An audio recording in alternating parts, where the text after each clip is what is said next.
हसनपुर के राजा हुसैन अली खान, नाजिम मेहदी हसन और बंदा हसन जैसे निडर सूरमाओं ने अपनी जान की परवाह किए बिना 1857 के इनकलाब में इतिहास रच दिया।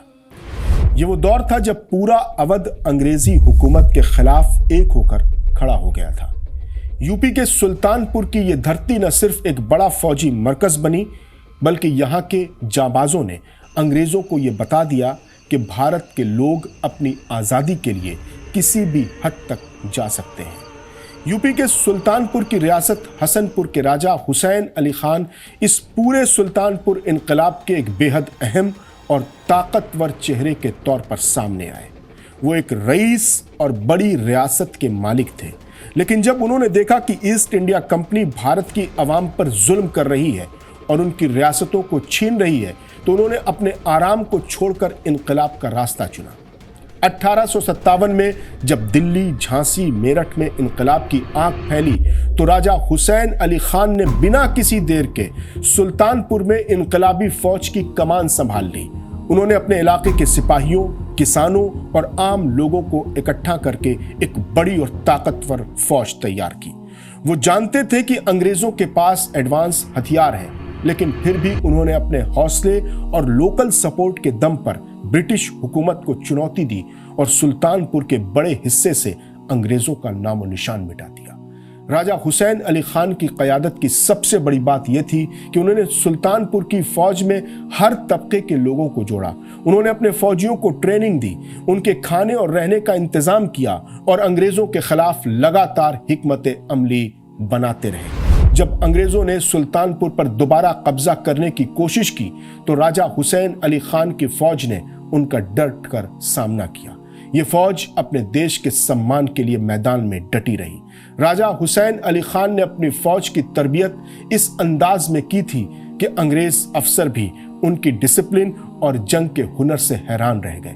उन्होंने साबित कर दिया कि एक सच्चा राजा वो होता है जो अपनी प्रजा और अपनी मातृभूमि की रक्षा के लिए अपनी जान दांव पर लगा दे।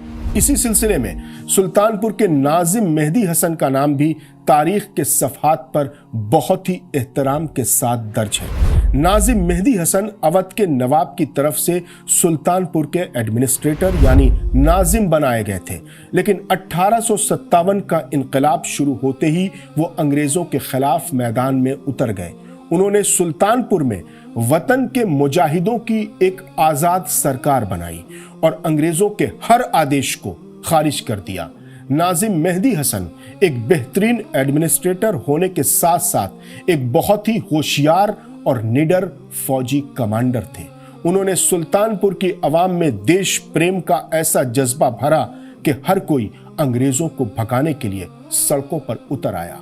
मेहदी हसन ने सुल्तानपुर को इनकलाब का एक मजबूत गढ़ बना दिया, जहां अंग्रेज अफसरों का कदम रखना भी मुश्किल हो गया था। नाजिम मेहदी हसन की बहादुरी का सबसे बड़ा सबूत चांदा की तारीखी लड़ाइयों में देखने को मिला, जहां उन्होंने अंग्रेजी फौज से सीधी टक्कर ली थी। चांदा का इलाका सुल्तानपुर के पास एक बहुत ही स्ट्रेटेजिक इलाका था, जहां अंग्रेजों ने अपनी भारी भरकम फौज और तोपों के साथ हमला किया था। नाजिम मेहदी हसन ने अपने वफादार सिपाहियों के साथ चांदा के मैदान में अंग्रेजों का रास्ता रोक दिया।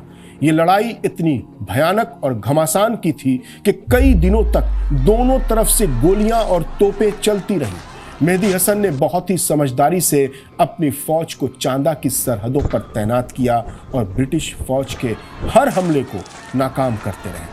उन्होंने अंग्रेजों को यह दिखा दिया कि भारतीय जवान भले ही हथियार और रिसोर्सेस में थोड़े कम हैं, लेकिन हिम्मत और जज्बे में वो किसी से भी पीछे नहीं है। चांदा की लड़ाई ने ईस्ट इंडिया कंपनी के मंसूबों पर पूरी तरह से पानी फेर दिया था और अंग्रेजों को भारी नुकसान उठाना पड़ा था। नाजिम मेहदी हसन की वजह से अंग्रेजों की वो प्लानिंग बिल्कुल नाकाम हो गई, जिसके तहत वो लखनऊ और अवध के दूसरे हिस्सों पर आसानी से कब्जा करना चाहते थे। मेहदी हसन ने चांदा के मैदान में अंग्रेजों को हफ्तों तक उलझाए रखा और अवध की इनकलाबी ताकतों को एकजुट होने का पूरा वक्त दिया। हालांकि अंग्रेजों के पास एडवांस हथियार और बड़ा लॉजिस्टिक सिस्टम था, फिर भी मेहदी हसन ने बिना डरे उनका मुकाबला किया। चांदा की ये जंग आज भी सुल्तानपुर की तारीख का एक ऐसा चैप्टर है जो हमें याद दिलाता है कि कैसे हमारे बुजुर्गों ने वतन की हिफाजत के लिए अपनी कुर्बानियां पेश की। 1857 की इस जंग के बाद 1858 का साल आया, तब सुल्तानपुर और पूरे अवध में हालात और ज्यादा खतरनाक हो गए। इसी दौर में बंदा हसन नाम के एक बड़े इनकलाबी का उभार हुआ। बंदा हसन ने सुल्तानपुर और अवध के इलाके में अंग्रेजों के खिलाफ जबरदस्त मोर्चा संभाला। बंदा हसन एक बेहद बहादुर और लोकल लीडर थे। उनका अवध के देही इलाकों में, गांव के इलाकों में बहुत गहरा असर था। बंदा हसन ने आम लोगों और छोटी छोटी फौजी टुकड़ियों को इकट्ठा करके एक छापामार फौज बनाई। बंदा हसन जानते थे कि अंग्रेजों के पास तोपें हैं, इसलिए वो बहुत ही समझदारी और चालाकी से अंग्रेजों की सप्लाई लाइन पर हमला करते थे और उन्हें आगे बढ़ने से रोकते थे। 1858 में बंदा हसन ने नाजिम मेहंदी हसन के साथ हाथ मिलाया और दोनों ने मिलकर अंग्रेजों के खिलाफ एक बहुत बड़ी और तारीखी लड़ाई लड़ी। ये वो वक्त था जब ब्रिटिश फौज पूरे अवध को दोबारा अपने कब्जे में लेने के लिए हर तरफ से हमले कर रही थी, लेकिन बंदा हसन और मेहंदी हसन की इस जोड़ी ने सुल्तानपुर की सरहदों पर अंग्रेजों का डटकर सामना किया। इन दोनों इनकलाबियों ने अपनी फौजों को मिलाकर एक ऐसी प्लानिंग की कि जिसने अंग्रेजी फौजियों को हैरान कर दिया। इस बड़ी जंग में बंदा हसन ने अपनी जान की परवाह न करते हुए फ्रंट पर लड़ाई लड़ी और ब्रिटिश फौज को काफी पीछे ढकेल दिया।